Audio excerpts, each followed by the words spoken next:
নমস্কার বন্ধুরা, কেমন আছেন সবাই? সোফিয়ার সাতকাহনে আপনাদের সবাইকে স্বাগত জানাই। কেমন আছেন বন্ধুরা? ভালো আছেন তো?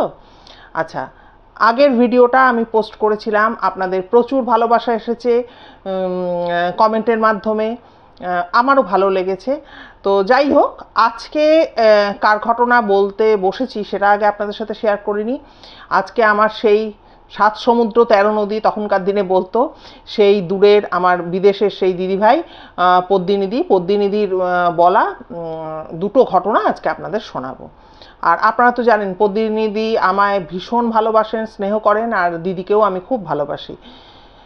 তো হয় না, একটা ব্যাপার হয় কি বলুন তো, মানুষ, আমি লক্ষ্য করেছি, আমাকে যখন কেউ পার্সোনালি ফোন করেন, আমি একটা গ্রুপে ছিলাম, এই ঘটনার বোধহয় আগেও বলেছি, সেই গ্রুপে পদ্মিনীদি আমার খোঁজে ফোন করেছিলেন। তো তখন অন্য একজন মহিলা, উনি ধরে বলেছিলেন, হ্যাঁ কি দরকার আমায় বলুন। বলো, না না আমি আপনাকে বলবো না, আমার যাকে দরকার তাকেই বলবো। তো তারপরে সে তো ভয় টয় পেয়ে গিয়ে বলছে, দেখ এরকম বিদেশ থেকে তোর একটা ফোন এসেছিলো, এক দিদিভাই ফোন করেছিলেন, তোকেই যা বলার বলবে, আমায় বলবে না। তো আমি বললাম ঠিক আছে, তাহলে নাম্বারটা বলো। হ্যাঁ এই যে উনি, তুই হোয়াটসঅ্যাপে কথা বলে নে। তো সেই থেকে আমার দিদিভাইয়ের সাথে একটা কিন্তু খুব সুন্দর একটা যোগাযোগ। আসলে আমায় যখন পার্সোনালি কেউ ফোন করে এই চ্যানেল খোলার পর, আমি তাদের সাথে কথা বলার পর, আমি না আমার চরিত্রের একটা খারাপ দিক, সেটা সবার আগে কিন্তু তাদের সামনে তুলে ধরি। যে আপনারা ফোন করলেন, আপনারা ঘটনা শেয়ার করলেন, তারপরে কিন্তু আপনারা আমায় ভুলে যাবেন না প্লিজ। কারণ হচ্ছে কি, আমার একটা বদ গুণ হচ্ছে, আমি না কাউকে ফোন করার নামে আমার গায়ে বোধহয় 103-4 ডিগ্রি জল এসে যায়। আমার মা, তার 74 বছর বয়স এখন, সে কিন্তু আমাকে রোজ ফোন করে বলবে, আমি না করলে তো তুই করবি না। কখনো যদি তার ফোনে চার্জ নেই, 2-3 দিন ফোন করে তো আমার ওপর যা বলার বলবে, আমি চুপচাপ হজম করে নিই। কিন্তু ফোন করার নামে আমার প্রচণ্ড কষ্ট হয়। কিন্তু কেউ ফোন করলে আমি ভীষণ আনন্দ পাই এবং ঘন্টার পর ঘন্টা কথা বলি। তা অনেকেই এই কারণে না আমার সাথে ঘটনা শেয়ার করেছে, তারপর তারা আমায় ভুলে গেছে, আর যোগাযোগ রাখেনি। ঠিক আছে, এটা আমার আমি মেনে নিয়েছি, কারণ আমার এই তো খারাপ দিকটা আছে, কিন্তু এটা আমি সবাইকে বলে দিই। তো এই পদ্মিনীদি বা ওই ব্যাঙ্গালোরে আমার সুস্মিতা বোন, এরম কয়েকজন আছে যারা এই ব্যাপারটা জানে বলে না, হয়তো 6 মাস যোগাযোগ নেই, হঠাৎ একদিন দুম করে তারা ফোন করলো, এবং ফোন করে। আর সব থেকে আমার ভালো লাগে কি, এরা আমায় বকাবকি করে না। হ্যাঁ, যে তুমি কেন করনি, তুমি আমার কথা মনে পড়েনি, ওরা জানে যে আমি এই টাইপেরই, ওরা মেনে নিয়েছে। তো যাই হোক, চলুন, অনেকটা বেকার বকলাম। তো এই পদ্মিনীদি দুখানা ঘটনা আমাকে শেয়ার করেছেন। তো প্রথম ঘটনায় চলুন রওনা দিই। প্রথম ঘটনাটা হচ্ছে পদ্মিনীদির জ্যাঠামশায়ের। তো উনি ওই একজন বিপ্লবী ছিলেন এবং প্রচণ্ড সাহসী, হ্যাঁ, ছিলেন। তো উনি পরবর্তী দিনে কিন্তু উনি শিবপুর ইঞ্জিনিয়ারিং কলেজ থেকে উনি পাশ করেন, এবং তারপরে সিপিডাব্লিউডির যে আর কি, ওখান থেকে সিপিডাব্লিউডি থেকে উনি সিভিল ইঞ্জিনিয়ারিং করেন। এবং তারপরে উনি কিন্তু ওই ভুটানের যিনি রাজা আর কি, উনি বিভিন্ন দেশে ওনাকে যেতে হতো। তো ওই ভুটানের রাজার সাথে ওনার কিন্তু খুব আত্মিক সম্পর্ক বা বন্ধুত্বপূর্ণ একটা সম্পর্ক ছিল। তো উনি পরবর্তী সময়ে সিকিম থেকে কিন্তু পোস্টিং হয় ওনার কাশ্মীরে। আসলে বিভিন্ন দেশে ওনাকে ঘুরতে হতো, ওই তো বললাম সিপিডাব্লিউডির উনি সিভিল ইঞ্জিনিয়ার ছিলেন। আচ্ছা, কাশ্মীরে যখন ওনার পোস্টিং হয় তখন কিন্তু ওনার 4 সন্তান। তখনকার দিনে জানেনই আপনারা যে প্রচুর অনেক করে করে সন্তান হতো। তো ওনার 4 সন্তান। তো পদ্মিনীদি যেটা জানিয়েছেন, এই সন্তান যারা আর কি, মানে ওনার জ্যাঠার ছেলেমেয়েরা যারা, তারা সব এই দিদির থেকে সবাই বড়, বয়সে বড় ছিল। তো কাশ্মীরে যখন যান, ওনার বড়দির, মানে ওই পদ্মিনীদির যে বড় জ্যাঠার যে বড় মেয়ে, তার বয়স প্রায় ওই 7-8 বছর এরকম বয়স ছিল। তারপরে বড় দাদা, সে আবার একটু ছোট। তারপরে যে সেজো আর কি দাদা, সেও একটু ছোট। আর ছোটজন মাত্র 1.5-2 বছর বয়স হবে, সে মায়ের পুরো কোলেই ধরতে গেলে। তো তো ওই কাশ্মীর একটা সুন্দর জায়গা, সেখানে গিয়ে বাড়িটাও খুব সুন্দর পছন্দ হয়ে যায় জেঠিমার। বিশাল বড় বাড়ি, আর ওখানে যেরকম হয় বাইরে বিশাল বাগান, আপেল বাগান থেকে শুরু করে হেন কোনো ফলের গাছ নেই যে সেখানে নেই, এত সুন্দর বাগান। তো উনি খুশি হয়ে যান যে বাচ্চারা ছুটি করে খেলতে পারবে, তাই তো, আর ফল গাছ ফুল গাছ থাকলে কার না ভালো লাগে। তো উনি খুব খুশি হয়ে যান। কিন্তু একটা সমস্যা ওখানে তৈরি হয়। ওখানে রাত্রিবেলা কিন্তু একজন পাহারাদার, সে কিন্তু বাড়িটা পাহারা দিত। তো ওই রাত্রি হলেই যখন সবাই আর কি শুয়ে টুয়ে পড়তো, সারা রাত ধরে ওই পাহারাদার ওই বাগানের মধ্যে চিৎকার করতো, তফাৎ যাও তফাৎ যাও, এই দৌড়হাটো, এই করে চিৎকার করতো, ছুটোছুটি করতো। এই সারা রাত ধরে ওই পাহারাদার যে সে করে যেত। এবার একদিন সহ্য করতে না পেরে এই জেঠিমা কিন্তু জেঠুকে বলেন যে আমাকে তুমি কলকাতায় দিয়ে এসো। হ্যাঁ, আমি পারবো না, কারণ হচ্ছে যে এই ছোট্ট বাচ্চা, হ্যাঁ, সে সারা রাত্রি ঘুমায় না, আমাকে বিরক্ত করে, আর সকালে উঠে আমায় রান্না করতে হয়, আর সব সন্তানদের খেতে দিতে হবে, স্বামীর অফিস থাকে, রান্না বান্না করতে হয়, আর এই ছোট বাচ্চা তখন কাঁদতে থাকে, কোল থেকে নামতে চায় না, আমার অসহ্য লাগছে, আমাকে তুমি কলকাতায় দিয়ে এসো। জেঠিমার এই কথা শুনে জ্যাঠামশাই নিজেও ফিল করলেন সত্যি তো, উনি তো ঠিকই বলছেন। তখন ওই লোকটির সাথে জ্যাঠামশাই কথা বলেন যে হ্যাঁ শোনো, তুমি এরকমভাবে সারা রাত ধরে এরকম দৌড়হাটো দৌড়হাটো, তফাৎ যাও, এরকম করতে থাকো, আর এরকম চেঁচামেচি করতে থাকো, আমরা এই বাচ্চা কাচ্চা নিয়ে তো আমাদের তো ঘুম হয় না, কি করো তুমি এরকম কি করছো? তখন বলছে যে দেখুন বাবু, আমি এরকম চিৎকার চেঁচামেচি করি ঠিকই করি, কিন্তু আপনি যদি থাকতেন, দেখতেন ব্যাপারটা, আপনিও চিৎকার চেঁচামেচি করতেন। তো তখন জ্যাঠামশাই বলছে ঠিক আছে, তাহলে একটা দিন আমি তোমার সাথে থাকবো। তখন বলছে হ্যাঁ বাবু, আপনি থাকুন, আপনি দেখলে আপনিও চেঁচাবেন। তখন জেঠিমাকে ওই জ্যাঠামশাই কিচ্ছু বলেননি। একদিন রাত্রে চুপচুপ করে গিয়ে ওই বাইরে গিয়ে বসেছে ওই ইয়ের সাথে, পাহারাদারের সাথে আর কি বসেছে। তখন বলছে যে কোথায়, কি ব্যাপার দেখাও। তখন বলছে হ্যাঁ দাঁড়ান, এক্ষুনি শুরু হবে। তারপরে বসে থাকতে থাকতে হঠাৎ দেখছে একটা বিরাট বড় আগুনের গোলা ওই ওই পাহারাওয়ালা বা ওই যে জ্যাঠামশাই বসে আছেন ওনাদের লক্ষ্য করে এগিয়ে আসছে, প্রচণ্ড বেগে এগিয়ে আসছে। তখন বলছে বাবু এক ফোঁটাও কিন্তু বসবেন না, দৌড়ানো শুরু করুন, একদম দাঁড়াবেন না। এবার ওরা প্রাণপণে ওই বাড়িটা, অত বড় বাড়িটা পুরো একদম রাউন্ড করে করে দৌড়াচ্ছে। আর 4-5 বার দৌড়াবার পর জ্যাঠামশাই তো আর পারেননি, তখন ওই পাহাড়ওয়ালার হাত ধরে ওই দরজাটা খোলাই ছিল, উনি বেরিয়েছিলেন, ঢুকে ভেতরে গিয়ে ধ্রাম করে দরজা বন্ধ করে দিয়েছেন। তখন ওই পাহাড়ওয়ালা বলছে যে বাবু, এই কারণে আমি রোজ রাত্রে চিৎকার করি আর আপনারা আমাকে ধমক দেন, বকেন, কিন্তু এই কারণটা হচ্ছে এইটা। তারপরে জ্যাঠামশাইয়ের পা জড়িয়ে ধরে বলছে বাবু, আপনি আমায় অন্য কোনো কোথাও একটা কাজের ব্যবস্থা করে দিন, আমি তো রাত্রিবেলা এমনিই মরে যাব, এত আমার ভয় লাগে, ওই আগুনের গোলা ওইভাবে আমার দিকে ছুটে আসে। তখন জ্যাঠামশাই ওনার বসের সাথে গিয়ে পরের দিন যোগাযোগ করেন, করে বলে যে দেখুন আমি ছেলেপুলে নিয়ে থাকি, সংসারী লোক, আমি কিন্তু এই বাড়িতে থাকতে পারবো না, কারণ এখানে কিন্তু কিছু একটা আছে। আর ওই পাহারাওয়ালা যে আর কি পাহারাদার, তিনিও খুব ভয় পাচ্ছেন, আপনি ওর কোথাও একটা ব্যবস্থা করে দিন। তো বস খুবই মানে বুঝদার লোক ছিলেন এবং ভালো লোক ছিলেন, তখনকার দিনের লোক তো, তখন করাপশন ব্যাপারটা অতটা ছিল না কোনো কিছু ক্ষেত্রেই। তো যাই হোক, তখন ওই বস তখন বলেন ঠিক আছে, বলে ওনাকেও অন্য বাড়ির ব্যবস্থা করে দেন, এবং ওই যে পাহারাদার, গরিব পাহারাদার, ওনাকেও কিন্তু উনি একটা অন্য কাজের সুযোগ করে দিয়েছিলেন। তারপর থেকে কাশ্মীরে কিন্তু ওনারা কোনোদিনও আর কোনো ভয় পাননি। কিন্তু কী যে ছিল ওই আগুনের গোলা, ওটা যে কী ছিল সেটা কিন্তু ওরা বুঝতে পারেননি। চলুন তাহলে দ্বিতীয় ঘটনাটি এবার শেয়ার করি। পদ্মিনীদির একজন আমেরিকান বান্ধবী, উনি এই ঘটনাটি শেয়ার করেছেন। এবার কোন একটা মানে একটা শহরে, এই ছোট্ট শহরে এই ঘটনাটি ঘটে। কোন স্টেট, কোন শহর পদ্মিনীদি কিচ্ছু আমায় বলেননি, কারণ ওখানকার একটি টিভি চ্যানেল কিন্তু এই ঘটনাটাকে কভার করেছিল। তো ওই শহরে একজন সিঙ্গেল মাদার, সে তার ছোট মেয়েকে নিয়ে কিন্তু একটা অ্যাপার্টমেন্ট ভাড়া করে থাকতে আসেন। তো ঠিক আছে, মা মেয়ে সংসার দুজনে রয়েছে, কিন্তু প্রায় উনি লক্ষ্য করতেন যে ওনার মেয়ে কিন্তু কারোর সাথে না গল্প করছে, কথা বলছে এরকম।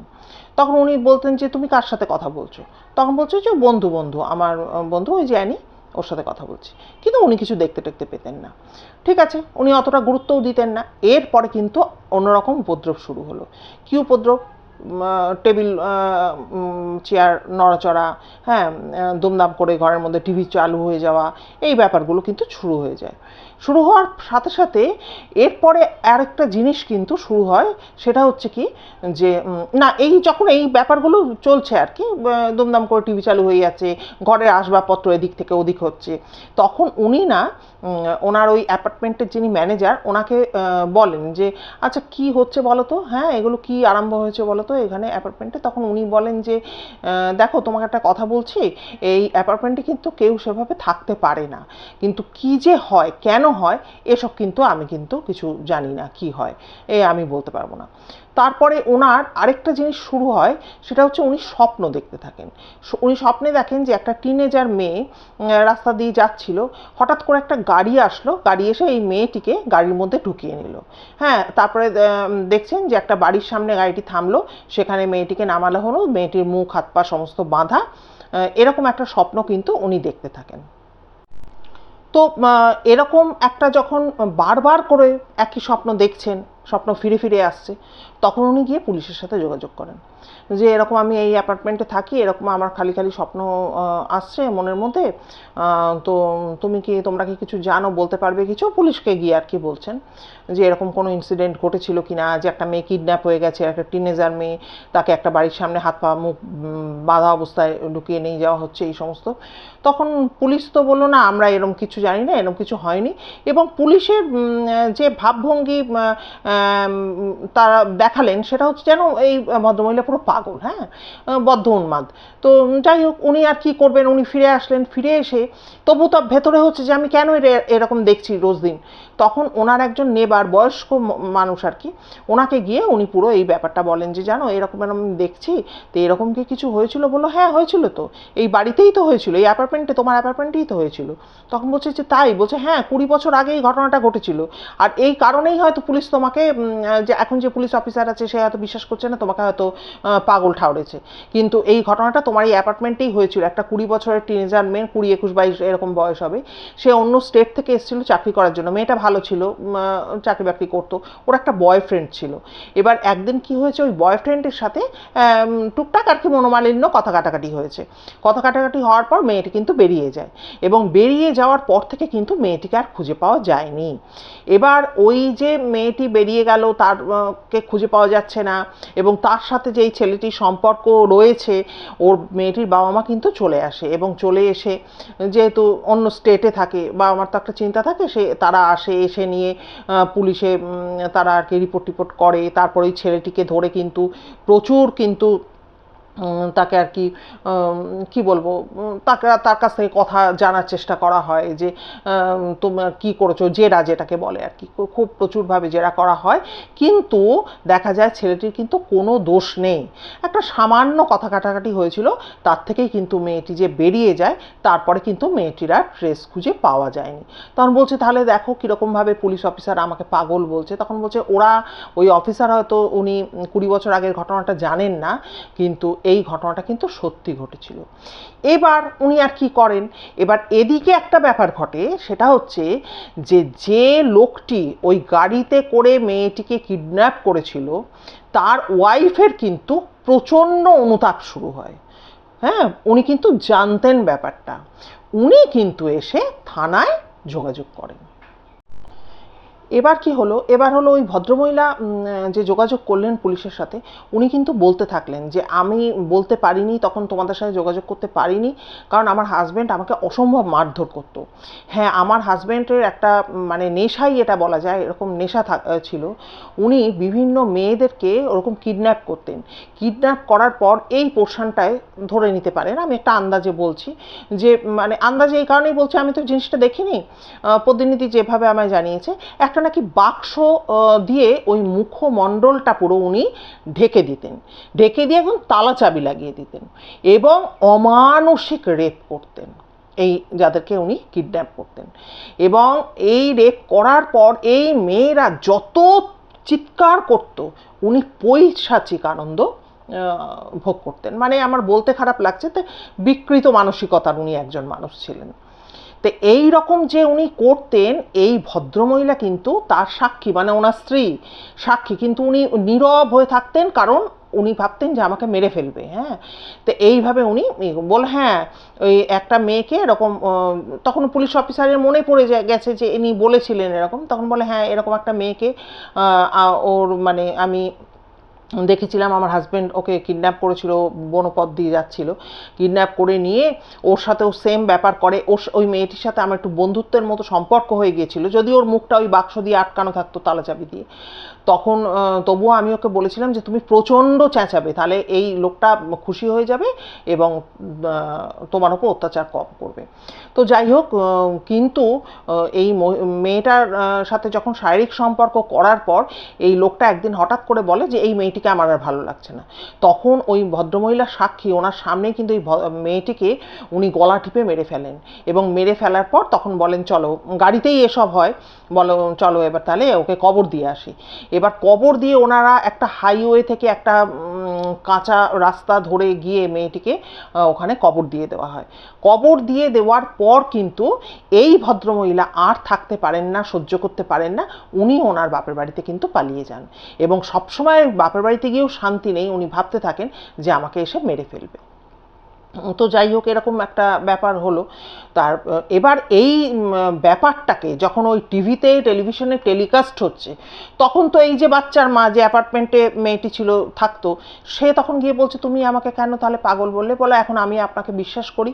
তখন তো আমি জানতাম না, অফিসার বলে এখন তো প্রমাণ পেলাম যে কিডন্যাপার তারই ওয়াইফ এসে আমাদের সাথে যোগাযোগ করছে। তখন বলছে তুমি ওই ইয়েটা দেখাতে পারবে, ওই ভদ্রমহিলাকে, মানে ওই কিডন্যাপারের ওয়াইফকে বলে তুমি ওই জায়গাটা দেখাতে পারবে যেখানটা কবর দেওয়া হয়েছিল। তখন বললো যে দেখ, আমরা অত ঘন জঙ্গল, পার্বত্য এলাকা, কাঁচা রাস্তা, হাইওয়ে ছেড়ে আমরা নেমেছিলাম, এবং কোন বাঁক দিয়ে যে আমাদের গাড়িটাকে আমরা ভেতরে নিয়ে গেছিলাম সেইটা তো আমার তো এখন আর মনে পড়ছে না, আমি কি করে তোমাকে দেখাবো।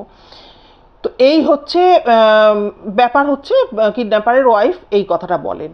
তো এর মধ্যে হচ্ছে এই যে মেয়েটি মারা গেছে, হ্যাঁ, তার কিন্তু দিদি আসে, দিদি এসে কিন্তু বলে ওই যে বাচ্চাটির মা যে স্বপ্ন দেখতো তাকে বলে হ্যাঁ তুমি ঠিকই বলেছো, আমার বোনের নাম এইটাই ছিল, তুমি ঠিকই দেখো, আমার বোনকে এইভাবেই কিন্তু মার্ডার করা হয়েছিল। এবারে কি হলো, ওই পুলিশ তো প্রচণ্ড খোঁজাখুঁজি করতে লাগলো, কিন্তু পুলিশ কিন্তু ওই কবরের আর সন্ধান পেল না। আর পুলিশ সেটাও বললো যে 20 বছর হয়ে গেছে, এই যে হাড়টাড়গুলো, হাড্ডি ফাড্ডি যেগুলো মানুষের মানব দেহের যে নরকঙ্কাল আমরা বলতে পারি, 206টা হাড় থাকে, এগুলোও বলছে যে এগুলো তো মাটির সঙ্গে মিশে যাবে, এতদিনের একটা কবর, স্বাভাবিক ব্যাপার এটা। তারপরে ওই কাঁচা মাটির স্যাঁতস্যাঁতে জায়গা, এগুলো তো আর থাকার কথা নয়।